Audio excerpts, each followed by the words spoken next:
मैं टैक्सी में बैठा हुआ था, मक्का मुकर्रमा की बात है, बाहर कहीं जा रहे थे। जो बैठा हुआ आदमी था, मैं तो नॉर्मल लिबास में, अक्सर सादे लिबास में। उन्होंने पूछा चलाते चलाते, कहा कि भाई साहब आपकी शक्ल मुफ्ती सलमान अजहरी से मिलती जुलती है।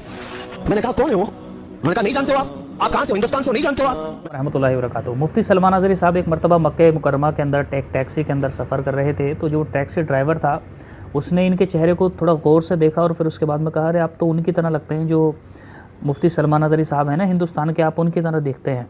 तो फिर उसके बाद में क्या कुछ हुआ, उन्होंने किस तरह से कलाम किया और फिर उसने किस तरह से अपनी अक़ीदत दिखाई, हालांकि वो मसलक के आला हज़रत को फॉलो करने वाला इंसान नहीं था। क्या बहुत दिलचस्प वाक़या है और बहुत दिलचस्प गुफ्तगू हुई है, हज़रत ने खुद बयान किया उस सारी बात को।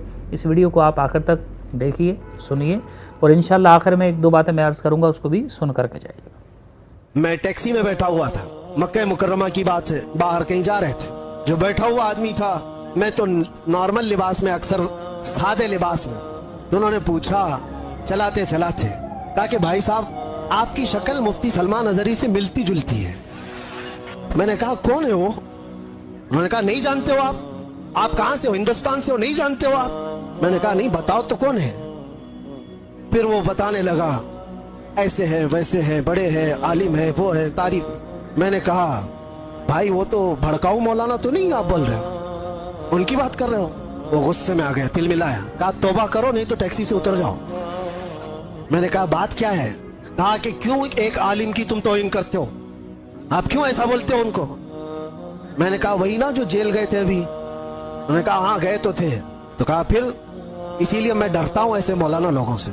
मैंने कहा मैं डरता हूँ ऐसे लोगों। तो बेचारा टैक्सी साइड में लगा दिया और कहा तुम उतर जाओ भाई, मैं ऐसे आदमी को नहीं बिठाता, मैं नहीं बिठाता, आप उधर जाओ, आप तौहीन करते हो उलमा की। मैंने कहा चलो माफ करो, ये टॉपिक छोड़ दो, दूसरी बात करो। फिर वो यूट्यूब खोल करके दिखाने लगा, ये देखो, ये सुनो, हक बात कहा है, जालिमों ने पकड़ा है, फला फला सारी चीजें बयान, खामोशी से सुनते रहे। मैं ये बात क्यों कह रहा हूँ आपको, कोई लतीफा नहीं है, मुझे रियलाइज हुआ, एहसास हुआ। बाद में उतरने से पहले उसने कहा कि भाई एक बात मैं आपको बताता हूँ, ये मौलाना की तकरीर में सुनता हूँ, मैं हूँ अहले हदीस जमात से, लेकिन ये मौलाना बरेलवी मकतब फिक्र से है, लेकिन बात करता है मोहम्मद रसूलुल्लाह की।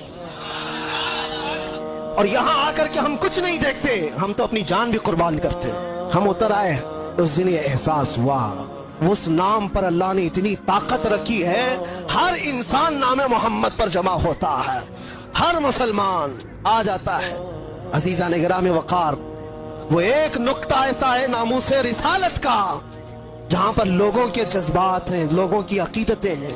मुझे आज उस टॉपिक पर बात नहीं करना है कि कौन किस मकतब फिक्र से और क्या था, लेकिन हमने ये महसूस किया है, दुनिया के चप्पे चप्पे और कोने कोने से अगर लोगों के दिलों में हमारे लिए कोई जज्बा मौजूद है, तो वो हमारी जुबान का कमाल नहीं, ये निस्बत मुस्तफ़ा का कमाल। तो इस वीडियो को सुना, पूरे बयान को सुनने के बाद में आपको ये बात समझ में आ गई होगी कि जब कोई इंसान नबी पाक अलैहिस्सलाम की बारगाह में मोहब्बत के साथ में, इश्क के साथ में कोई फ़राइज़ अपने अंजाम देता है और इखलास के साथ में बात करता है, तो जिन लोगों तक वो बात पहुंचती है, तो बहुत सारे लोग जिनके साथ में नाम का लेवल होता है, लेकिन अगर वो उनके सामने कोई हक बात बयान करते होती है, तो बहुत सारे लोग हट धर्म नहीं होते, बहुत सारे लोग हट धर्म भी होते हैं कि उनके सामने कुछ भी बात करे वो सिर्फ नाम देख करके भाग जाएंगे।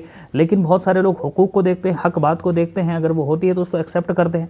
जैसे कि मुफ्ती सलमान अजहरी साहब को उसने एक्सेप्ट किया, वो मोहब्बत भी करने लगा, मुहिब भी बन गया और उनके खिलाफ दो चार जुमले सुनने के लिए भी तैयार नहीं। एक बात तो ये हो गई। दूसरी बात जो समझने के लिए है वो हमारे लिए ये भी है कि देखो, मुफ्ती सलमान अजहरी साहब से जिस इंसान को अक़ीदत हुई वो इनके अक़ीदे को फॉलो नहीं करता है। मतलब बहुत सारी चीज़ों में डिफरेंस है। एक तो बात ये है, लेकिन वो मुफ्ती सलमान अजहरी साहब से मोहब्बत कर रहा है, उनकी बुराई नहीं सुन रहा है। तो जो हज़रत बात बयान कर रहे हैं, धीरे धीरे कहीं ना कहीं चूँकि उनको इनसे मोहब्बत हो गई है, तो जो ये अकायद पेश करेंगे, धीरे धीरे ये इनका इंतकाल उसके जहन के अंदर होगा, उन अकायद का इंतकाल उसके जहन के अंदर होगा और उसका अक़ीदा भी धीरे धीरे धीरे धीरे सुधर जाएगा। एक बात तो इससे समझ में आई ना। दूसरी बात जो मैं अहम बात अर्ज़ करना चाहता हूँ वो ये है कि इसी तरीके से बहुत सारे देवबंदी लोग और बहुत सारे दूसरे फ़िरके के लोग बयान करते हैं, आज हमारे अहले सुन्नत सुनते हैं उनको और उनके फ़ैन बन जाते हैं, और इसी तरीके से वो लोग धीरे धीरे धीरे धीरे क्या करते हैं, उनके ऐसे दीवाने हो जाते हैं कि वो अपने मसलक को भी छोड़ते हुए चले जाते हैं। इससे हमको ये सबक भी हासिल करना चाहिए, ख़ास तौर पर उलमा इकराम को ये बात देखनी चाहिए, समझना चाहिए इस बात को कि आज सोशल मीडिया के ऊपर काम करने की ज़रूरत कितनी ज़्यादा है। अगर आप आएंगे, हक़ की बात पेश करेंगे, दलाइल के साथ में पेश करेंगे, तो ऐसा नहीं है कि सामने वाला हर इंसान जो एक लेवल के साथ में मौजूद है वो आपकी बात को बावजूद ये कि आप दलाइल पेश कर रहे हैं एक्सेप्ट नहीं करेगा। हो सकता है कि आपकी वजह से हज़ारों लाखों लोगों की इस्लाह हो जाए, क्योंकि आपके पास में दलाइल बहुत मजबूत हैं, क्योंकि आपके पास में प्रेजेंटेशन का मेथड जो है वो दूसरों से बहुत यूनिक है। ये हो सकता है। तो इसलिए इंसान को कोशिश करनी चाहिए, ख़ास तौर पर उलमा इकराम को, कि अगर वो अपने फ़राइज़ को सरअंजाम दे सकते हैं तो आज के दौर में सोशल मीडिया की दुनिया के ऊपर देना चाहिए। परवरदिगार आलम हम सबको इल्म दीन सीखने की तौफीक अता फरमाए। अकायद की हम लोगों की सबसे पहले जो ज़रूरी चीज़ है अकायद, अल्लाह तबारक व तआला उनकी हिफाजत फरमाए। बहुत सारे लोग इसका मतलब अब ये मत समझ लग जाना कि किसी मखसूस फ़िरके के तमाम लोग, देखो भाई हर फ़िरके के अंदर हर तरह के लोग मौजूद हैं। बहुत सारे लोग ऐसा होता है कि बहुत हट धर्म होते हैं, वो आपका नाम देख करके थूक करके चले जाएंगे, बहुत नफ़रत करते हैं। और बहुत सारे लोग कहते हैं कि सुनाओ, चलो अच्छा ठीक है, तुम्हारी बात भी हम सुनते हैं, तुम्हारी बात अगर दलाइल के ऊपर बेस करेगी तो हम तुम्हारी बात को एक्सेप्ट कर लेंगे। और बहुत सारे लोग एक्सेप्ट करते भी हैं। परवरदिगार आलम अमल की तौफीक अता फरमाए, हम सबको इल्म दीन सीखने की तौफीक अता फरमाए। इस वीडियो को शेयर कीजिए।